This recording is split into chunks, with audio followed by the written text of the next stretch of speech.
예수님은 어떻게 부활이 가능했나? 그것이 가능하다는 것을 고찰해본다. 람타라는 책이 있다. 람타는 수천 년 전에 레무리아 사람으로 아틀란티스에 대항하여 싸운 정복자로 알려져 있고 그 후엔 깨달음을 얻은 자로 알려져 있다. 람타는 예수님이 십자가에서 죽은 후 높은 차원에서 육체의 부활을 이루었다고 한다.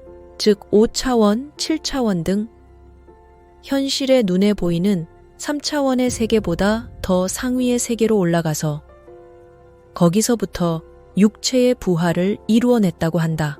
그래서 3차원의 현실에서 예수님의 육체가 부활하신 것이다. 평소의 신과 같은 의식 속에서 사랑을 베풀고 헌신했기에 가능한 능력일 것이다. 3차원의 육체는 상위 차원의 나의 의식의 지배를 받으며 무한한 그 의식의 영향력 하에서 육체는 완전히 다른 모습으로 바뀔 수도 있는 것이다. 과학계에서는 촉근 이론으로 11차원까지 존재한다고 주장하고 있기도 하다. 그것의 사실 여부를 떠나서 눈에 보이는 3차원의 세계, 그 너머에 보이지 않는 추가적인 그 무언가가 있음은 확실하다. 그리고 그게 바로 하나님의 세계 중 일부일 것이다. 따라서 예수님의 부활은 절대 그냥 무조건 믿어야 하는 종교적인 비유 혹은 초자연적 현상이 아니라 현실에서 가능한 일이며 과학적인 일이며 실제로 일어났다는 것이다. 예수님의 십자가에서의 죽음 이후 예수님을 직접 봤다는 제자들, 사람들의 증언이 문헌에 기록되어 있다. 또한 몸이 하늘로 승천하셨다. 그 모습 또한 수백 명의 목격자가 있다.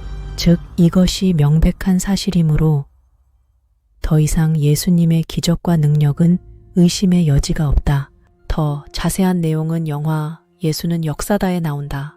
이런 예수님은 그 당시 사람들에게 사랑을 베푼 일밖에 하신 것이 없다. 문둥병 환자를 낫게 하시고 앉은 뱅이를 일어나게 하시고 맹인의 눈을 뜨게 하셨다. 그러니 수많은 사람들이 예수님을 따르게 되자 당시의 종교 지도자들은 예수를 두려워했다. 왜? 사람들이 다 예수를 따르면 자신들이 누리던 권력과 지위, 돈이 당연히 다 없어지고 예수님 밑으로 들어가야 할 테니까. 그래서 그들은 예수를 죽인 것이다. 예수님은 신과 같은 자신의 능력을 이용해서 그 죽음을 당연히 피할 수도 있었다. 하지만 왜 순순히 죽어주셨나? 그 의미는 결국 내가 생각하기에는 예수님은 인간을 너무나 사랑하셔서 심지어 자신을 죽이려고 한 그 권력자들마저도 사랑하셔서 그들의 예수님에 대한 두려움, 에고적인 자존심, 그로 인해서 예수만 없어지면 된다는 생각. 그래서 나온 예수에 대한 부당한 사형 판결, 그 모든 것을 그저 받아들이기로 하신 것이다.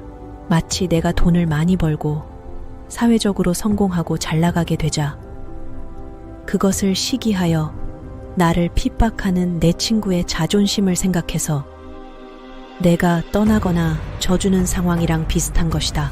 그렇게 죽어주고 나서도 이 죽음마저도 하나님의 능력으로 뒤집을 수 있다는 것을 부활로서 보여주신 것이다.